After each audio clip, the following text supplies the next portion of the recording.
Welcome to the No BS Spiritual Book Club's live streaming interview series, where leading new thought teachers, speakers, and authors share the intimate stories behind the 10 best spiritual books that inspired them the most on their spiritual journey. From well-known classics to hidden gems you might never have heard of, the No BS Spiritual Book Club saves you time and money by sharing reliable recommendations from those who've walked the path before you.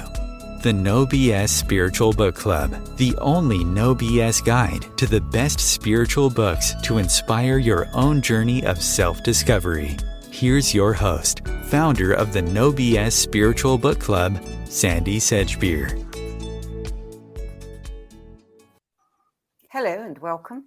Joining me today to share the 10 spiritual books that inspired him the most on his life journey is international teacher, mystic and poet Richard Rudd, who spent the last 2 decades helping people uncover the higher purpose of their life through a sacred teaching known as the Gene Keys, a universal wisdom embedded within the structure of human DNA, waiting to be activated and unlocked. Since receiving the Gene Keys in 2002, Richard has continued to extend and embody the wisdom he receives and sharing the keys to discovering your hidden genius, unlocking prosperity and awakening the heart with programs such as the Venus sequence, the Corpus Christi teachings, the 7 sacred seals, and many, many more. Richard Rudd, welcome. Thank you, Sandie. It's lovely to be here. Good to have you, Richard. So tell me, do you recall the first spiritual or mind-opening book that you read? I do. Do you know what? I think it was a really kind of schmaltzy book by Linda Goodman. Oh, I know them all. Way. and I loved it. Absolutely loved it. The young sort of 15-year-old or whatever I was just ate it up whole. Good old Linda Goodman, amazing astrologer she was. Amazing astrologer, yeah. She wrote a really interesting book called Star Signs, which wasn't so much about astrology, but about all other kinds of weird things like purple plates and lexigramming. Totally. I loved it. It was Sun Signs, I think. There was the one that came my way, and I was like, what is this world? Yeah, I think she taught everybody, all the best and the worst of all the different signs. Absolutely. Yeah. So what do books mean to you? Well, I've always loved books, and as a poet myself and a lyricist, and a love of the use of words and literature, and so at school, and that was the only thing I was really good at was words, literature, English. Those were the subjects I excelled in kind of naturally. And languages as well. I love languages. So for me, it was like books is not just about my own language, English. It's also, I try and read in other languages as well, even languages that I don't understand very well. Just because sometimes getting a taste or sometimes listening to people reading, books in other languages and or poetry in other languages is an exquisite thing to do. I do that a lot. So yeah, it's the books are wonderful, aren't they? They keep us company in life. Yes, they do. Yes, they do. I'd be lost without them for sure. Yeah. So what was it like for you to have to distill your list of favorite books down to just 10? It was a challenge, of course, really challenging. And lots of books came in and went out and came in and went out. Some stayed, and I gave it lots of time. You were very patient with me. So, yeah, I mean, I guess in the end, I had to throw out some favorites, but I chose ones that I thought might be a bit more interesting to others, that they might not have heard of, but also had an equal impact in me. So there are some less obvious ones in my batch, and they're not all overtly spiritual. They are spiritual, but some of them are really works of literary art as well. Yeah. And so that's the area, that's the kind of place that I like to, that's the sweet spot, something that's really beautifully written and can carries the transmission. I'm not so like the Linda Goodman stuff. I love it. I loved it when I was young, but I'm a bit more, refined in my linguistic taste. So I like to have that exquisiteness in someone that really has a good turn of phrase with language and can write well. I really love. Did this process do anything for you? Well, it did, I think, because it sort of, you revisit the books that came to you, and then you kind of think of where you were when you read them. And I had a little kind of memory journey with this. And like the as you know, one of the books that I kind of changed at the last minute was the complete works of William Wordsworth, great English poet. And I just thought, let's, and I because that was one of the introduction to how to use language in a way that was just magical, came from him. So I haven't included those. They got chucked out by a rogue, and which we'll probably talk about. But it's a real journey back into what happened with me in my teenage years and my 20s, my awakening, and then how books have become rarer for me to read nowadays. But so I choose them really carefully, and they come along, But in the beginning, it was thick and fast, and I was devouring them, as I'm sure is the case for many people when they first awaken to the mysteries. Yeah, it's interesting because some people groan when I invite them to do it. I couldn't possibly do that. No. And then afterwards they say, "Oh my God, that was like having a life review without having to die." So true. Yeah. Yeah. So let's start with your first book, the one that you tossed out Wordsworth for, which is The Rebel. Yes. The very salt of the earth by ocean. Yes, this man. Yes. I had to kind of put him in there because it was in my 20s. Osho, he's such a kind of someone was saying to me today, he's not been that well remembered, in terms of there was scandal around him, but actually if you dive into his and he didn't write. That's the other thing. It's like he just spoke, and people wrote down what he spoke, and it was been very well edited by his people. But he was an extraordinary man. And what I loved about him, other than his roguishness, which I will always appreciate, and his wicked sense of humor, is that dazzling intellect, and combined with an enlightened understanding of wisdom. And he read, he's one of the, I don't know, I haven't found many spiritual teachers who've read more broadly than I have. And I looked in other languages, and then it's like, and I look into, like, I've gone really broad in my life, and he's like my yardstick. Like, he's spoken on masters and teachers and teachings that are so obscure and from all different walks of existence. And I love The Rebel because it kind of, it resonates with my kind of teachings of the new human. And The Rebel was his series of talks on the new human coming into the world. Yeah. Did you, when you read that book in your 20s, did it immediately click with you, or was it strange? Did you have to kind of, get into it? Not that one, because I think I'd warmed up by that time. I mean, I read probably 3/4 of the books that he's got a mammoth amount of books have been transcribed of him. And I read a lot of them over 2 or 3 years. I think I must have read just, I don't know, 50 or something. And that was one I read towards the end. And so when you read someone like that, you're taking in their whole energy field over and over, and you're imprinting yourself with that consciousness, that enlightened consciousness. And you don't even often know why you're doing it. There's a hunger in you that you have to know this being, and obviously he died before I knew, so I couldn't go and see him. And so I got him through his books. But that book was the crystallization of like what became my understanding of there's a new rebellious human being coming into the world, and I think we're seeing it more and more all the time. But his version of the rebel wasn't just revolutionary in terms of like, here's another rebellious soul. It was rebelliousness with love, with deep compassion and wisdom. And that's what really caught my imagination. Yeah, and with purpose. Yeah. Book number 2 is The Philosophy of Wine by Vela Hamvas, published in 1989. I haven't got them all, but I have got a copy. Is it really about wine? This is absolutely a marvelous book. I mean, this man is extraordinary, and very few people have heard of him outside Hungary, Hamvas.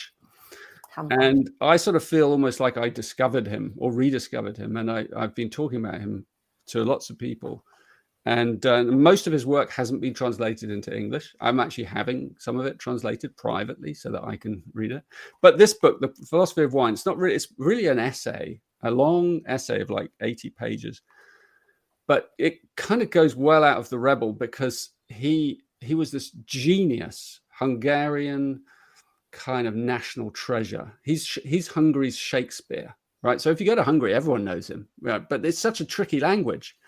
And so to translate it well is challenging. And this, it's an essay. You can find it online and stuff. You might be lucky enough to find a copy of it somewhere. And this is translated by a guy called Peter Sherwood, who I met. I got hold of him. When I like something, I follow it. And I met Peter, and I said, "Who is this man?" And he's a Hungarian Englishman, lovely man, a real gentleman. And anyway, so he translated a lot of Hamvas's works.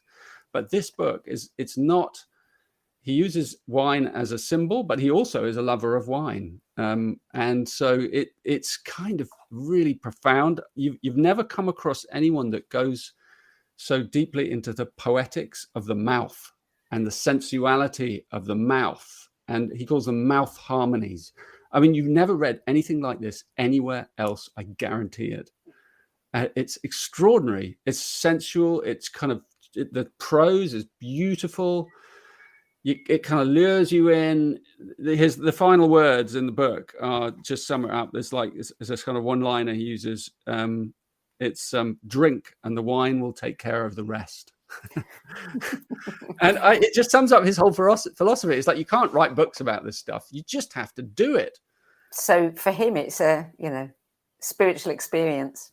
Very much. And well, he's a great sage. So a lot of his other works, and a lot of his works were destroyed actually in a fire in the communist era. So we don't know some of the masterpieces that he wrote. So that's why it's even more mysterious, when you find his teachings in English, and you're like, oh my God, this man is a treasure. How did you find him? A friend, but Gene Keys has been popular in Hungary and in Eastern Europe, and a Hungarian friend introduced it to me, some of his writing, and said, you might like this since you're the son of a wine merchant, and I'm a lover of wine myself, and so, but he uses metaphor and allegory in a way that's so obvious and beautiful.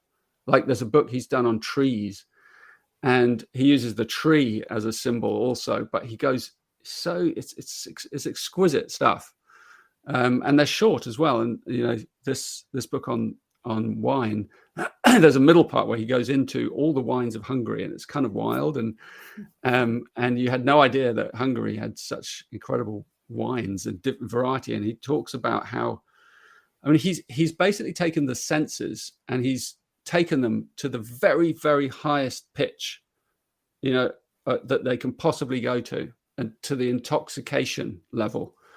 And so he's not for like drinking a lot of wine. He's for homeopathic tastes. And he uses wine as a springboard into talking about seduction and women and nectar and juices and sensuality and sex and and books. And he has a really good rant throughout the thing as well at the communists who he absolutely hates because they made him work in a factory. A genius. He had to work in a factory for 20 years. This just genius. Imagine putting Shakespeare into a factory for 20 years. That's what happened to him. So you've been to Bulgaria? Hungary. Yeah, I have. So did you want to track down all of those wines? Always. Yeah, Hungary's famous for Tokaj, which is the sweet wine they make. Really absolutely amazing. Yeah. Well, book number 3 is a classic that's inspired and influenced generations of readers, writers, and thinkers. Actually, 101 years now since it was published. Siddhartha. Herman Yeah, Hesse. I mean, it's one of the only ones that I kind of just went with because I knew that other people would have mentioned it. Yeah. And I didn't, and the rebel in me doesn't want to choose the same books as everyone else. But that one I just had to, because I read it when I was traveling in the Himalayas, and I literally was just climbing mountains and walking around those Himalayan foothills and in Nepal. And that was the book I read there, and steeped in the Buddhist, kind of monasteries all around and the temples. And it's an enchanting myth. It's the myth of Buddha, of the life of Buddha. But it's just, I don't think anywhere there's been a better description of the allegory of the life of the Buddha. And of course, it's not about the Buddha. It's about a young man who goes through these different phases and meets the Buddha, but then turns away from the Buddha. And so it's the story of the Buddha, but kind of it's concealed, in a very clever, it's a very beautiful, clever story. And it applies to all of us, because when we meet that higher being on the external, it's like that famous thing, if you meet the Buddha, you have to kill him. That's another book. If you meet the Buddha on the road, kill him. Yeah. Was this the first of his books that you read? I had read also Steppenwolf, which is a beautiful exploration into the shadow, and then Nazis and Goldman, which is an incredible book. And the Glass Bead Game, which I never quite got to the end of, but I realize now it's kind of a bit like the I Ching. It's his I Ching, which of course is my passion in life. So yeah, they're incredible. But it's like I've written Gene Key's a big book and some other books, and my treasure is the smallest book I've ever written, The Art of Contemplation. And in a way, that's my Siddhartha. It's a little Zen, kind of under 100 pages.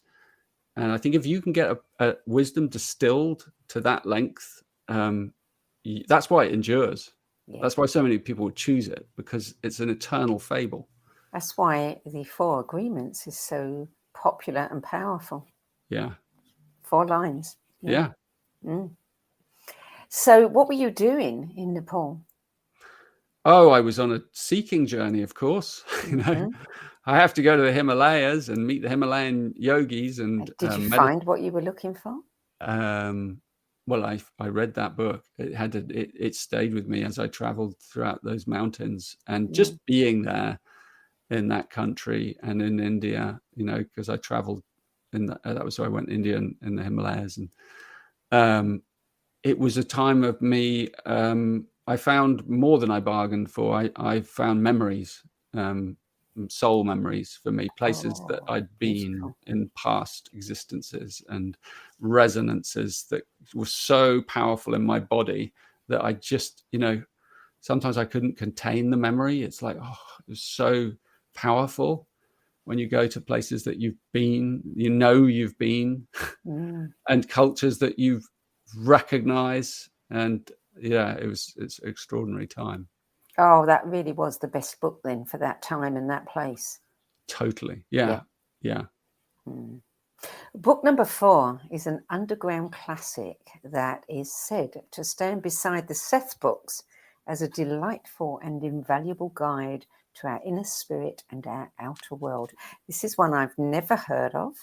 It's Emmanuel's book, A Manual for Living Comfortably in the Cosmos. Have you really never heard of this, Sandie? No, I think I've seen it, but I've never. I may have, because the cover looks familiar to me. Well, it was don't remember it. It was one of Ramdas's favorites. Was it? And yes, absolutely. I mean, that shows how amazing it is. It's an incredible book. It's it was channeled. It's one of the first channeled books, before everyone was channeling. And it's just, you can open it on any page. Meditation is a path that will help you release the treasures of self-love that rest deep within you. And it's beautiful. There's little images, and it's so friendly. It's so comforting. it's the most comforting book I have ever read. It's like, it has phrases like, death is like taking off a tight shoe, and the images are just they're so friendly. It's like a kind of enlightenment for dummies. And we're all dummies, and Emmanuel, this kind of being, whoever he is, or speaks with such kind of paternal compassion that you just sort of go, oh, I want to go to bed with this book. And I worked with that book. I worked with that book for years, and then there was a sequel came out, and she was channeling in New York State when I just missed her when I was going to one of my first retreats, and but she'd just been there, and I was like, wow, Manuel was here like a night before I arrived. And I can't imagine. I don't know where she is now. She may still be around and at it, but what a book it is, and it still stands the test of time. And it was just gifted to me recently by a very wise, skeptical friend of mine who is in his mid-80s, and he's kind of one of the sages of my life, a mentor. And I was amazed. I thought, wow, he's a real new age skeptic, but he gave me that book. And again, it was like, right, that was a stamp, that was a seal of like, this is wisdom. Yeah. This is recognized by some of the most refined minds I know. So anyway, I commend it to everyone. It's so loving and sweet. Yeah. Yes, I saw something that Ram Dass had said in the introduction, that being with Emmanuel, one comes to appreciate the vast evolutionary context in which our lives are being lived. And at each moment we are at just the right place in the journey. As Emmanuel points out, who you are is a necessary step to being who you will be. I love that. Yeah. And I guess I'd say to people, if you don't read any of the other books on this list, read that one. Read that one. Because it's the most, well, maybe Anam Cara, but this one is just, it's so lovely. If you're anxious, or if it just, it's like you can put your head in this being's lap. I love that. Dying is like taking off a tight shoe. Yeah. Yeah. I mean, it really describes the mechanics of things quite, well as well, in detail, in things like dying, and because it's questions that people have asked, like, what happens when you die, Emmanuel? And it has a ring of the prophet, of like that kind of really poetically but very approachable language that kind of helps you understand arcane, difficult things, mysterious things like death and reincarnation. And as people say, there's a question: is reincarnation real? And the answer is just over like 3 or 4 pages. It's so beautiful, I'll have to get that one for certain. So book number 5 was published in 1929, and it is Letters to a Young Poet by the German poet Rainer Maria Rilke. Yeah, that's a book. That was a lovely little book. If you can get a hard copy. Rilke was a favorite poet of mine, Austrian poet, and he wrote obviously in German, which is not a language I speak, but there's some very good translations, and Joan Burnham, that one is by, and he was this incredible master of the poetic realm. And I've done a series called The Ecstatics, in which I explore people who have just tasted love in depth. And he's one I explored, and it's set to like beautiful cello music, and I explore in depth, and his it's actually one of the most popular of all my recordings on YouTube. You can just look up Rilke, and it's like a 50-minute long, about his life with bits of his poetry. And he was a master he was German. He was the German Shakespeare. And his poetry is peerless and awesome and powerful. And his life story is amazing as well. He was his mother dressed him as a woman when he was a child, as a girl. So he grew up with this feminine thing, and he spent his whole life kind of seeking, love through the feminine. And he had some failed relationships and loves, and as poets do. But eventually he found his aloneness. You know, he found love in aloneness. And so he, in these letters, which are written to a young poet who writes to him and for guidance, a young would-be poet who's like writing to the great master, how shall I get my poems published and those things. And these are letters that Rilke has written back to him that again they're like, it's beautiful that just that the man took so much time and care to respond to this, almost his younger self, you know. And so these books are like a master talking to his younger self. But it really is, he is actually talking to a young man.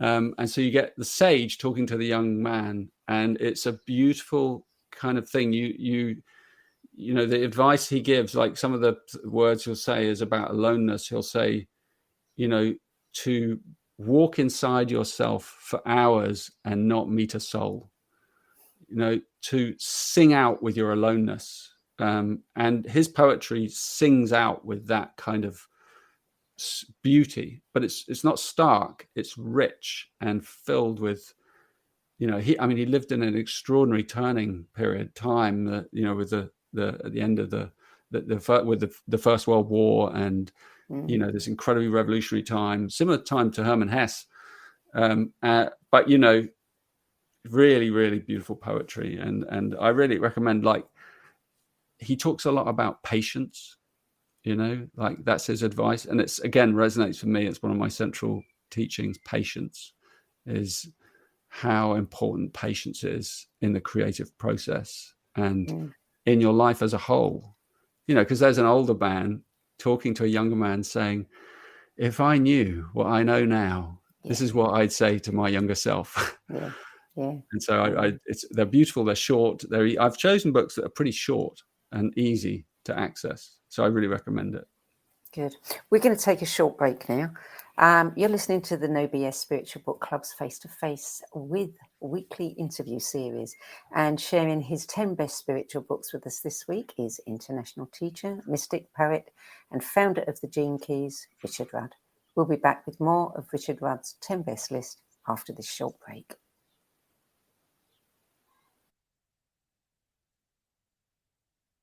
OMTimes TV.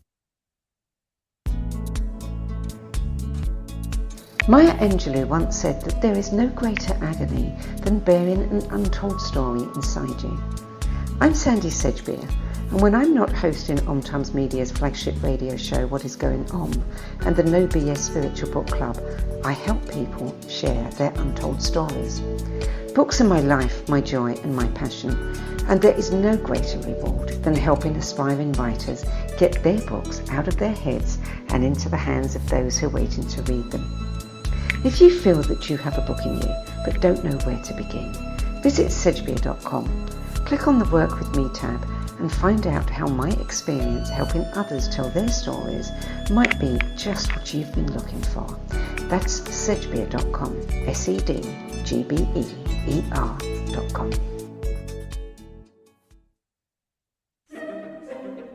Imagine becoming a super influencer. Reinvent yourself, invest in your brand, and then manifest your success with a robust spheric approach. OMTimes Media and Broadcasting offers a unique and multifaceted way to become the spiritual and conscious influencer you deserve to be by putting your message across our powerful platform with its proven record of integrity and excellence. Through our produced shows, OMTimes offers the opportunity to become a social media TV personality, a radio show host, an OMTimes magazine columnist, and a syndicated podcaster, all in one shot. By live streaming your show on OMTimes TV and broadcasting it across the extensive OMTimes radio and TV networks, you become more than a host. You become an ambassador and a force for positive change. OMTimes. Open yourself to the possibilities. There are 16 million children struggling with hunger in America. That's 1 in 5 daughters, sons, neighbors, and classmates who don't know where their next meal is coming from. Yet billions of pounds of good food go to waste every year. It's time we do something about it. Feeding America is a nationwide network of food banks that helps provide meals to millions of kids and families in need. Visit feedingamerica.org to help them feed even more. Together, we can solve hunger. Together, we're feeding America. Welcome back. Richard Rudd, book number 6, The Book of Sand by the Argentinian writer, essayist, poet and translator Jorge Luis Borges, published in 1977. You know, I have to say, your written description of this book is a piece of poetry in itself. What did I write?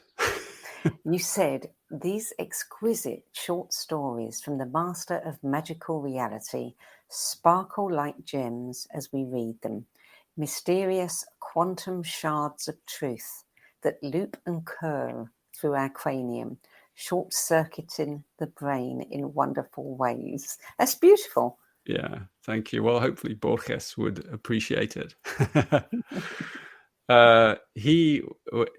Borges was a master of the short story, and he was also a great sage. You know, I would say he was a very illuminated man. And you know, it's interesting, isn't it? Because we read a lot of prescriptive works nowadays. You know, strategies for like how to get somewhere and how to be rich and how to be enlightened, and here are the laws of this and the.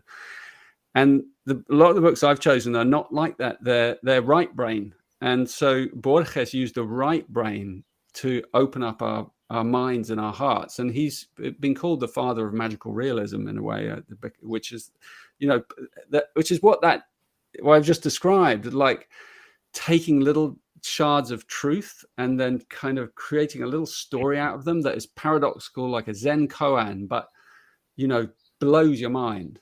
You know, and the Book of Sand is you know, it's a series of short stories, but the Book of Sand is the key one. It's the book. It's a book that you can never get to the end of, and so that's why it's called the book. It's the Book of Eternity, and so it's a metaphor for something. And this man comes and he gives him the book. He trades, a vagabond trades this book for an old Bible with the books with the guy in the story, and then he realizes this is a magical book, and he starts trying to catalog each page in a book of his own to track it and understand it, and he can never find the same page twice. That's the nature of the Book of Sand. And you can never get to the beginning because there's always more pages, and you can never get to the end because there's always more pages. And eventually he starts to go mad because he's trying to track the infinite. And so eventually he gives up and surrenders and has his revelation and gets rid of the book and deliberately loses it.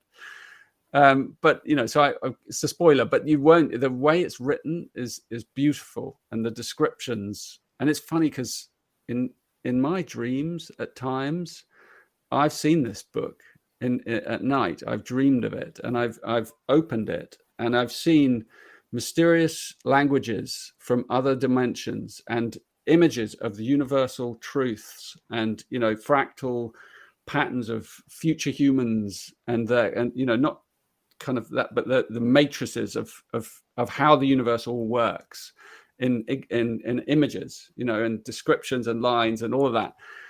And then I wake up and I never remember them, but I remember them enough to explain that, but I don't remember the detail. And in a way, it's a bit like that. Borges' stories are they're incredible. Some of them are like one page. So did you start having those dreams after you read his book or before? That's a good question. I think after, probably. But, you know, I've always had dreams like that. I've always entered into the mysteries. And my work with the Gene Keys is about downloading the template of consciousness and, you know, the keys of life. And that's what books are. They're the key, you know, potentially they can be keys to our soul.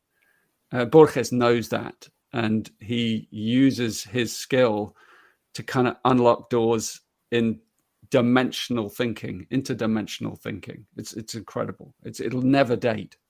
Did you notice anything happening to you as you when I were read reading it? I think just the delight of I recognize that there's a place where logic, it helped me see that there's a place where logic breaks down. It's paradox. And that's what his stories take us to. They take us to paradox. And then they also take us a little bit beyond paradox into love, because they're imbued with this message, subtle messages. It's not a kind of, they're not schmaltzy at all. They don't say it openly. It's inferred. It's, it's there, you can tell you're in the hands of a loving being when you read these stories. And some of them are quite graphic as well. He wrote, some of his stories are like about knife fights, because he lived in Argentina, rough time. And he spent a lot of time in the pampas with like cowboys and stuff, and he witnessed a lot of death. And so there's one of his stories about a knife fight, and he's watching these two just kind of carve each other up. But he makes it into the story about chance and fate, and every slash is perfectly orchestrated, even though it looks completely chaotic. So there's a beauty in chaos for Borges. Book number 7 is one that has popped up a few times, not massively, but everybody who writes it, who chooses this book, just is in love with it. And I'm sure the same applies to you. It is Anam Cara, the Book of Celtic Wisdom by the Irish poet, writer and scholar John O'Donoghue, published in 1997.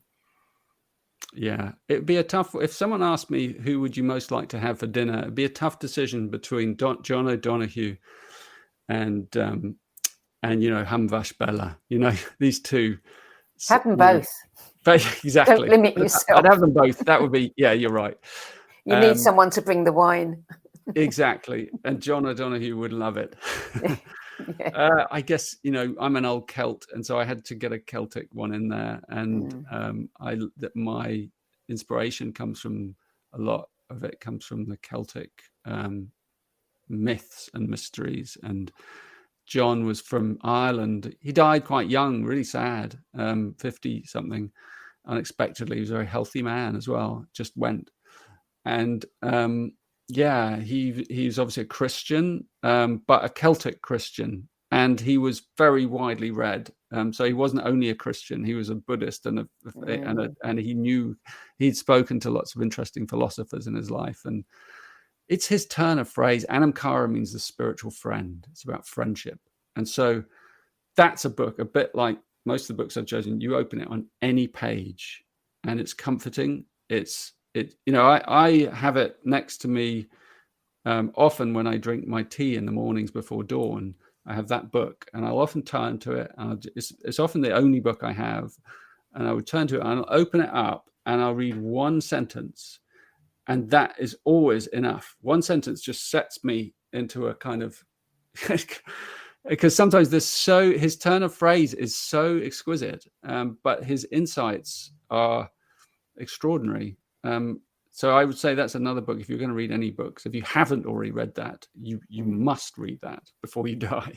I can see why people fall in love with it, because it's about also, when I sit there and I'm in the mornings, I'm in my aloneness, I often think of my friends, and sometimes my past friends who've died, and my family and people, and Anam Cara keeps those alive, keeps friendships really alive in your heart.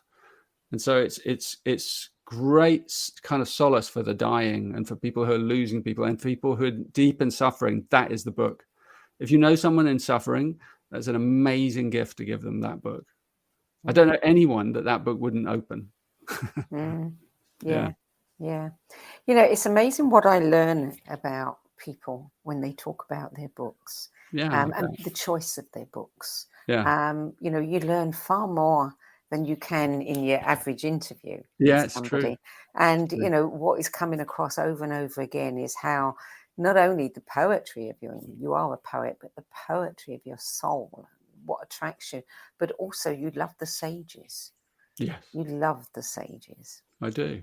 You do. And it was interesting because I wanted to have more women authors, and I only end up with one. But actually I realized that the books I've chosen are incredibly feminine. So the feminine is there. Yeah. Well, book number 8 was written by a Bulgarian sage, The Wellspring of Good, The Last Words of the Master Peter Dunov. Is that Yeah. correct Do you know about him? Have you pronunciation? heard of? I had not heard. I Right. looked him up after I Yeah. saw him on your list. Yeah, he's worth looking up. I came across him when I started teaching in Bulgaria, and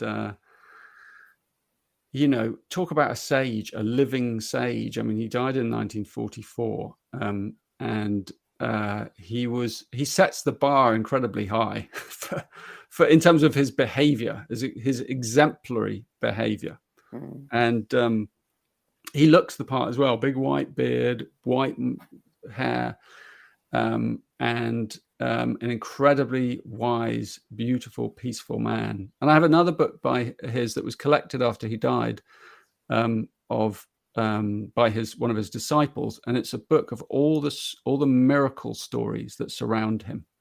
You know, which I love reading those, because they're written after a great teacher dies, and they collect together all these stories from the disciples and things. And you would not believe some of these stories. I mean, he was an omniscient man. I've read other books by his disciples. He had the sight. You know, not just like psychic. He was omniscient. He saw everything.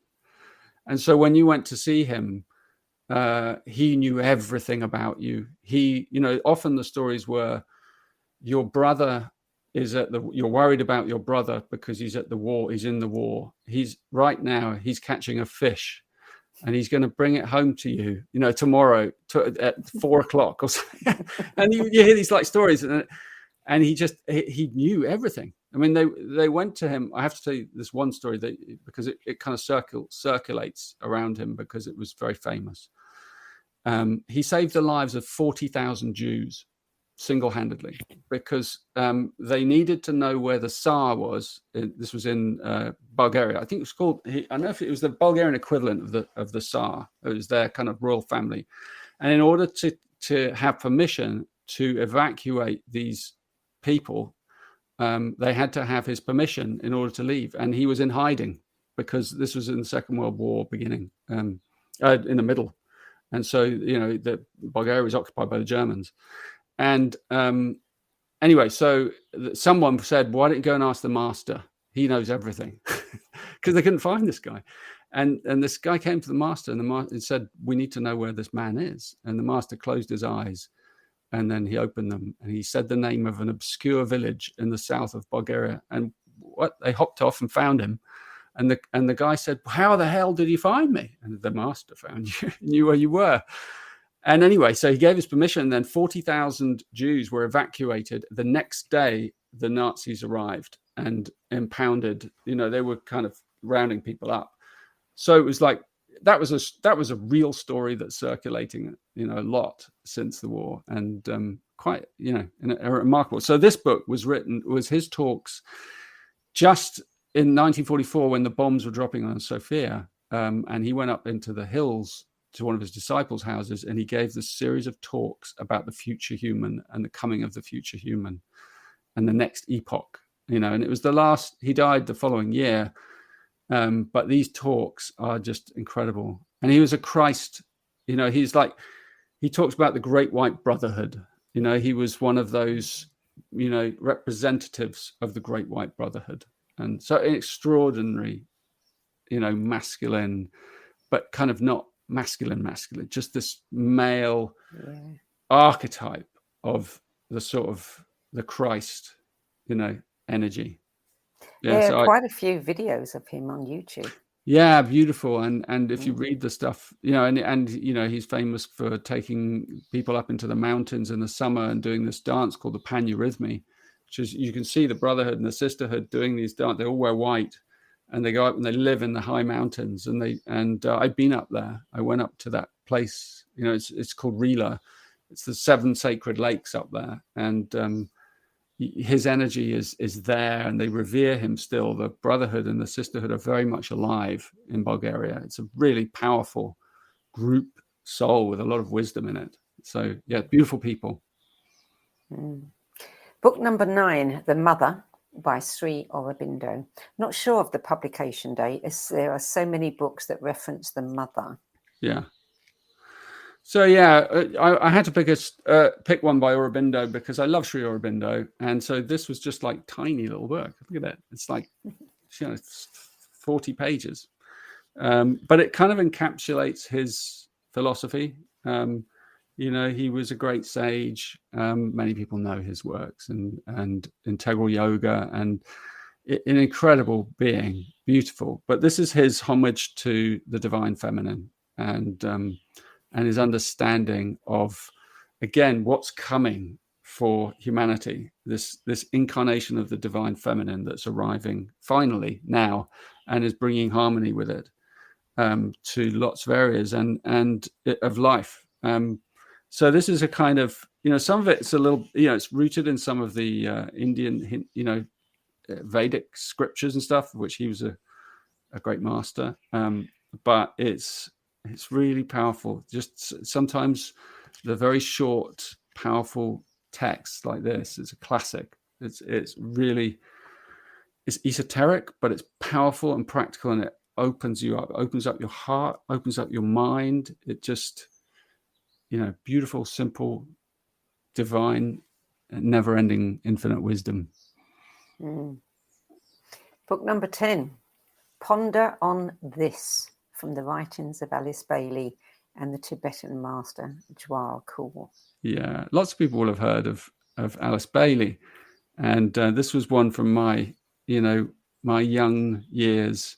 So this is one of the early books I read that was passing around my circle. I fell in with a group of young spiritual men and women, actually, in North London. And we were, I guess, 20 years old. And a group of it is quite very rare. Most 20-year-olds are not doing this. But there was about, I'd say, 20 of us. And we would get together and these books would pass around between us. And this was one. Ponder on This was like all Alice Bailey, all her channelings were massive amount of channeling of all esoteric, incredible knowledge, like she's like a housewife, right? And the same time as like the Theosophy movement came, Alice Bailey.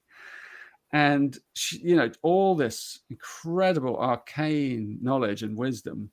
And Ponder on This is sort of like the best of Alice Bailey, just taken, like, I don't know which genius like pulled it all together, but it's got a little bit of everything about everything. And so whatever question you have, it's a book you can open randomly, and there's some beautiful insight about, whether it's the coming of the cosmic Christ, or whether it's, the way in which the power of the intuition and how it connects us to Shambhala, or the layers of avatars that come into the world. And it's great stuff. And I love that. I had to put it there because I read every single page of that book over and over and over again, and we would open it at random and read it to each other, us young kind of seekers, and we were always like blown away by it. We were big fans of Alice Bailey. Yeah, so really lovely to have it in there. Well, that's your 10 best list. I want to talk a little bit about your own life journey now.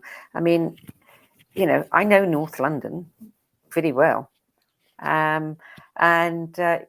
Yes, what you said about it being rare, very rare. Where did this all start for you? I mean, you're the son of a winemaker. At what point did you go off of the path that they may have thought that they'd laid out for you? Yeah, I went off piste. I think it was when I was 18, really, at university, and because I'd met this group, and my best friend at university, people kept saying, "Have you met this guy? Have you met this guy? You need to meet this guy." And they kept saying the same to him, and then we met. And he was, and we became best friends. And he was really into Rudolf Steiner, and so he introduced me to Steiner, and I introduced him to some of the things that I was into. And out of that our friendship, came this other group in London. He was from North London, from Hampstead, that area, and there was a group of this group of kind of really amazing souls, all looking for something together. And we would come up to Scotland, because I went to Edinburgh University, and I had a little bit of an inheritance, a small one, and I spent it on this little cottage, in the Highlands, like, just this little tiny shepherd's croft, they're called crofts, up in a remote glen, a remote valley. And we would all go up there, and the people, the guys from London would come up, and we would sort of meditate out in the wilds of Scotland, and we wore kilts, and we kind of ran down the mountainside barefoot, screaming like Highlander, before Highlander came out. And we meditated, and we were learning kind of the arcane arts and alchemy and things like that. And it was an extraordinary, rich time. And yeah, that was where a lot of my breakthroughs came, being part of the brotherhood, and the sisterhood, because after a while women started coming as well, and more people heard about us. And from the London set, people would hear about this group in Scotland, and they would say, how do I get in? How do I come? And so people started arriving, and strangers would come, and we had to expand kind of where people slept, and we had to use the farmer's house down the road. And the farmer was this lovely toothless kind of shepherd man who come up to me and go, what you doing up there? You're meditating again. He was a real rough farmer, but he was a beautiful man. Doogie, his name was. And anyway, so we looked after him in the valley. We helped him with his sheep sometimes. So we were very integrated. We weren't this kind of only spiritual people. I've always had that, like, I need to be an ordinary human being at the same time as being this, this other being. So yeah. Your best known creation is the Gene Keys, which you received in a transmission 21 years ago. Are there any of the books that you've mentioned that that you can pinpoint as being pivotal in opening you up to the point where you could receive this incredible, and it is an incredible body of work?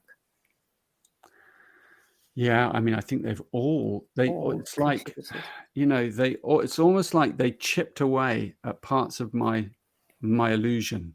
And, there's a little bit over here, and they just chipped away. And some of them, like Osho, smashed down walls, particularly in my English upbringing, and kind of crashed open. So that was a teaching that opened my heart to craziness. As I got into that, I was like, I'm going to just go crazy. I'm going to do some crazy things. And I needed that time in my life to just go a bit nuts. Yeah. And I did. I really vented the kind of rage of from my childhood English Victorian upbringing in a way. And my parents were very loving, actually. So it's but it was there in the boarding school system that I was part of. And I had to kind of crash out of that. But then other ones were much more refined, and they came in perfect timing, as often these teachings do, So as I sort of got past some of those difficult shadows, I'd get more and more refined, like Bain Saduno, that teacher from Bulgaria, very refined teachings, like the highest level. And they were kind of putting building blocks on the top of my cathedral, so that I could build the roof.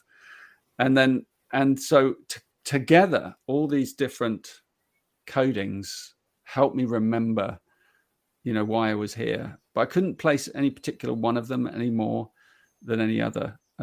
They all combined, as books do, teachers do, teachings, paths that we take. They're all part of the journey. Yeah. But they prepared me for sure. And a lot that I haven't mentioned. Do you think that you ever knew that you were going to channel something like the Gene Keys, or was it a complete surprise to you? Well, first of all, I wouldn't say I channeled it. I never call myself a channel. You received it? Yeah, I definitely received it. It just, I think authors do receive, or teachers receive their teachings, they come. And I knew that something was going to happen, even in that time, and in our 20s, and then we all kind of got, life came, and then some of them started to get married and go off and have kids, and they, went off into the world, and I was left there. I was like, shit, I'm the only one left. And I was still there at 28, and nothing had happened. I was like, why can't I get on? with my life like everyone else. And it was just that I had to hold my nerve a little bit longer, and then the explosion happened. And then after the explosions happened, you have no idea what to do with it. That's the worst time, because you've had the download or the epiphany or the kind of divine revelation, and then you've got to kind of try and put it all back together and make a form out of it and make a teaching, which I had no idea. Like it took me years and many helpers and friends, and now a whole team to build the Gene Keys as a set of teachings, wisdom teachings. That takes more than I'm capable of. Alone. For those who may not be familiar with the Gene Keys, I mean, I gave a very brief description of it earlier, but in your words, what will people get from it? Yeah, well, it's like stepping into a mystery school, since that's what I've been exploring my whole life. But it's very practical. So where most people begin is they come into the website, thegenekeys.com, and they get a Gene Keys profile, which is a series of algorithms that unlock awakening processes, and they're unique to you. So it uses astrological data, but it's not astrology, and it uses the I Ching, and it uses lots of different systems synthesized, including some aspects of human design, if you know what that is. Yes. And then it starts to it gives you a journey. It shows you, that profile shows you your mythic journey to awakening, step by step, in sequences. And our DNA awakens in sequences. It unlocks everything about us, unlocks in sequences. And so it gives us a step-by-step journey through our awakening, and that can include our, healing our trauma from our past. That's part of it. Opening up to true prosperity through collaborative, opening your heart up and working with synchronicity so that you draw in the right allies to help your purpose manifest. And of course, finding what your purpose really is. That's a deep part of it, working with the Gene Keys. It really helps you find a sense of purpose. But you have to work with it for a while. It's not a kind of quick fix teaching. It's a big body that you come into, you step in the door, and then you go, wow, this is if you really get bitten by it, it'll hold you for years, because there's a lot. I've packed in 20 years of condensed practices, protocols, sort of pathways. It's a whole living community. It's not just about learning. It's about learning from yourself, from your own wisdom. That's what it's really all about. It's about unlocking your wisdom. It's not about learning anything new information wise. It's about wisdom. So that's the purpose behind it. You also have several other programs that have come since then that expand on it. And there's many of them. There's the Venus sequence and the Pearl sequence, and quite a lot there. The activation sequence. Does someone have to do them all? No, not at all. It depends on the person. Sometimes just one of them is enough to unlock you, and then you may be ready to move on. Or if you want to go very deep, then there's more than enough to keep you going. Because in a way, it's all sacred teachings are a trick, all of them, because they're tricking you into something that can't be said and can't be taught, which is your own inner wisdom, your soul's wisdom. So they trick you through awakening you. But the teaching is never the thing. Like Buddha said, the teaching is just the raft that gets you to the other side. And once you're at the other side, you don't need the raft anymore. So don't get hooked on the raft. And so Gene Keys is the same, but it is a fractal wisdom. So you can use it in the way I used all these different books. You can use different aspects of it to awaken different aspects of your consciousness. Like you said, the Venus sequence awakens your heart through healing your trauma. The Pearl awakens you through healing your sense of lack, and therefore brings you prosperity. But then you have to know how to handle that prosperity. And that's also part of learning the Pearl. And then there's the Dream Arc, which I think you know about, Sandie, which is a whole shamanic journey through the Gene Keys, which works with our dreams and our kind of other dimensional realities through animals and birds and creatures. And yeah, the layer upon layer of different transmissions woven into the field of the gene keys. So And yeah, how do they come in? I mean, do you just find something else drops in and you've received this whole other, you know? Well, when I received it, it was all one thing, right? It was all one. It was complete, like a cathedral that had already been built. And I saw the architecture of the whole thing. So now I've just been building it. And one day I'll finish building it. And then others will probably carry it on and maybe add extensions when I'm gone or whatever. But there's a finite set of structures to the teaching. It came as a whole, and I'm still assembling. You know, I'm building the south wall with the big rose window, and then finally we get to put the roof on, and then I'm kind of done. You know? And then we what? can just then what? You go up to the croft in Scotland again. Maybe we just sit there and greet people at the door. And you know, I love offering people tea, so that I just like to be there and greet people as they come in and meet people face to face. And that's what I really love. I love just meeting. I'm just a normal person that loves meeting people, and I'd love to sit and have tea with everyone. So that's my highest goal, is to have the cathedral built, not literally a cathedral, but you know, the teachings, and then everyone that comes who's drawn to them. I love to see how it helps them in their lives in different ways. I love hearing those stories. You know, it helped me with my marriage. It helped me with my child. It helped me with my cancer. It helped me with my, you know, I hear all the stories. I don't even give instructions about how to heal cancer or how to deal with your children. It's each person's own wisdom that finds the answers. That's why the foundation to it is called the art of contemplation. It teaches you how to contemplate, you know, and therefore unlock your own wisdom. Do you think that this is what you came to do? Yeah. Is there anything, you know, I can't think of anything more exciting and better. And I do it with people I love. You know, I have an amazing team. We're global. We you know, the Gene Keys is in like over 25 languages now. And so I get to travel when I have time to all these beautiful places and meet incredible people who are drawn like bees to the same vision. And you know that the core of the Gene Keys is a prophecy that this is about the future human.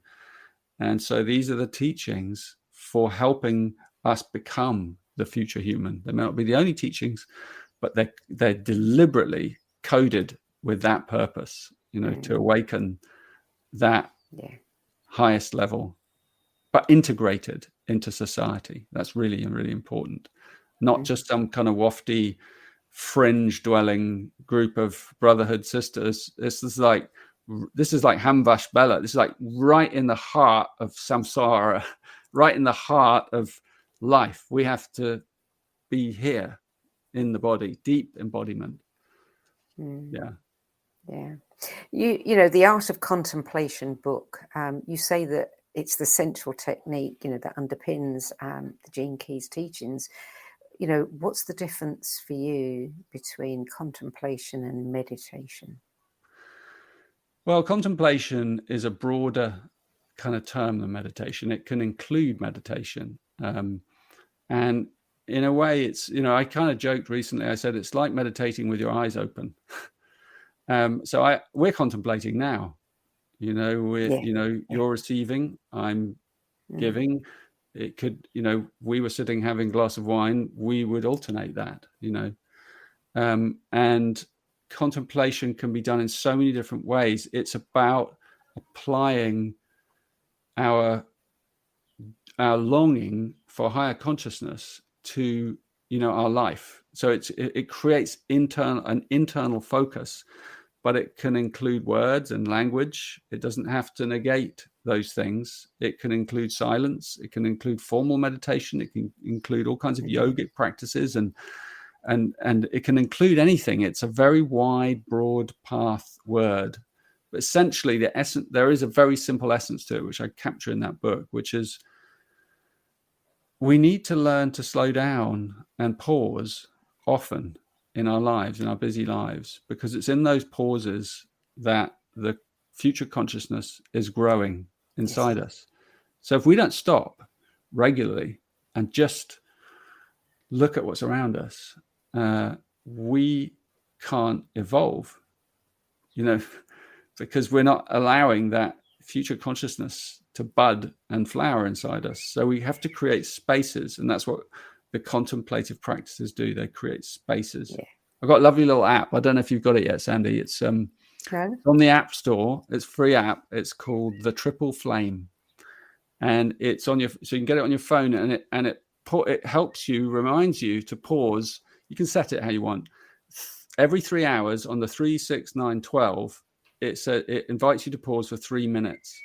That's why it's called the Triple Flame. And there's little meditations, and you can either do a guided one or a silent one, or you can be driving, but you just drive with awareness, or you can do OMS with me. I sort of do some OMS. It's one of the options, or you can just do silent, and you can extend if you want. But the magic of it is it shows you how many other people are pausing right now. So I can go on right now, and I can look at it and I go, well, it's and I click on it, and right now 5 beings are pausing. Isn't that cool? Very cool. What's it called again? Time. It's called the Triple Flame. The Triple Flame. That's and good. Got a little quote. The quote's random. It's better to be screwed up and aware than perfect and pretending to be aware. So the quotes change, and they're taken from the Gene Keys or aspects of them. And you can, we've got another version coming where we're going to do the cosmic clock. So it's going to bing. You can choose. It's going to bing you at 11:11, 2:22, 3:33. It's going to be playful as well. Mm. It's a way of just reminding ourselves throughout the day that we're not alone, and that we're in a pausing practice, and that can create magic in our lives. And eventually I'd like to have 10,000 people pausing, so when I look at that, I want to see it saying 10,000 people are now pausing around, and we're going to give a map as well, so you can see where they are. Yeah. Nice. Very nice. I do love the Art of Contemplation book. I mean, I've never been very good at meditating. No. But when I, have spoken to you before about that book, I realized that's exactly what I do. I contemplate. Yeah. And that's enough. Most of us have that gift. It's an art that we can develop, though. Yeah. Yeah. Well, you have a lot of material on your website. You have a lot of free stuff. I don't know if you'd like to tell people before we leave what they can find there. Yeah, I mean, you can look at the YouTube channel and Gene Keys Instagram if you like that. There's a lot of free stuff on YouTube. You've got a lot of videos. I got a lot of books out as well on Amazon, and you can see them all on my website. It's probably the best place to look at them, and then you can buy them through Amazon. And if you want to start somewhere, the most popular program is called the Activation Sequence. So you get your profile, and then it's part 1, and it guides you in, and it's really popular. It gives you a sense of, well, what is my true purpose? And there are lots, and also I should say, there's a little button in there. If you click it, it says it's the one that we always avoid, where it says, "Oh, do you want the newsletter?" and you never click that box, right? You've got to click that box in this instance, because it's called the Pulse, and it's not a newsletter; it's a love letter. And we send it every 6 or 7 days, and it shows you the gene key that's transiting right now, and its highest aspect, and it gives you the little free audio by me of that key and what its challenge is. And then it also shows you some other stuff like my latest videos or whatever news, and which you're free to look at or not. But it's a really lovely. It's a way of staying in touch with our community, and we've been profiling community members as well recently, from around the world, so that you can get to know and see how the Gene Keys is growing in different countries, and it's a lovely community. It is a lovely community, yeah, and so is your Dream Arc community. Yeah, and the Dream Arc, and that is a whole other piece of whole other ball game. Yeah, a whole other ball game, and you dive in there, and you may not surface for months. Years. Years even. Yeah. Richard, it's been a real delight to talk with you and to hear about your 10 best books. It's especially gratifying for me because when I come across books I haven't heard about and, you know, a guest describes them in a way that makes me go, yes, yes, yes, you know, then I can I'm add them hoping to that my that's list. the case with others as well, that some Yeah. people will be inspired by some of these choices so that Oh, they're, I'm sure. you know, I'm sure. find their So, way to those authors. Richard Rudd, thank you for adding your 10 best list to the No BS Spiritual Book Club's library of recommendations. Thanks, Sandie. It's a great thing you're doing here. Thank you. So for more information about discovering your hidden genius with Gene Keys, unlocking prosperity, and awakening your heart with other associated programs such as the Venus Sequence, Corpus Christi teachings, the 7 Sacred Seals, etc., visit genekeys.com. Very simple. You can't forget that one. GENEKEYS.com. That's it for this week. I'm Sandie Sedgbeer, and I'll be back at the same time next week with another 10 best interview for the No BS Spiritual Book Club. Till then, it's goodbye from me, and thank you again to Richard Rudd. Thanks, Sandie.